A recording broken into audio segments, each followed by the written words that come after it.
بعد ما نثبته هندخل على قناتنا على التليجرام اهيت. رابط قناة التليجرام في وصف الفيديو. هنا طبعا تم حل مشكلة تعذر ربط في واتساب MI. هنبدأ نضغط عليه. تمام. هنختار الايقونه، اول ايقونه على الشمال. طبعا زد ارشيف زي ما انتم شايفين ظهر لنا ايقونتين، في واحده في ايقونه فيها انجليزي وعربي، دي لو ضغطت عليها يقول لك الارشيف تالف. تمام. اما هنضغط على الايقونه اول واحده من ناحيه الشمال اللي هي فيها انجليزي بس، هي هنضغط عليها.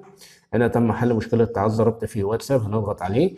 هنا طبعا واحد اندرسكول عبد الله از اكتيفيشن، هنبدا نضغط عليها.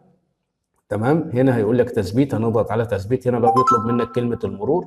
ركز في الفيديو عشان انا هقول لك كلمة المرور ايه، اللي هو باسورد فك الضغط، فعايزك تركز معايا عشان تعرف كلمة المرور ايه اللي هتفك بيها النسخة. انا هكتبها وارجع لكم تاني. طبعا انا بعد ما كتبت كلمة المرور هقول حسنا. تمام. هقول له أداة تثبيت الحزم، هقول له تثبيت التطبيق، هيبدأ يثبت معايا التطبيق. تمام.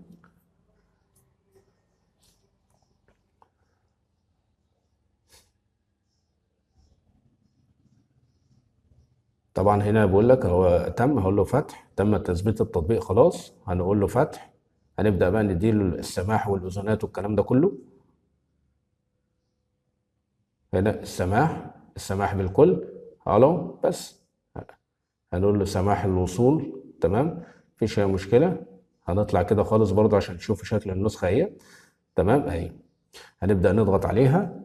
هنجهز الموبايل التاني، نجهز الكاميرا بتاعته عشان نبدأ ايه نصور بيها عادي، مفيش اي مشكلة. هنضغط كده على السهم، هنقول الموافقة والمتابعة، يبدأ يظهر لنا QR كود اهوت.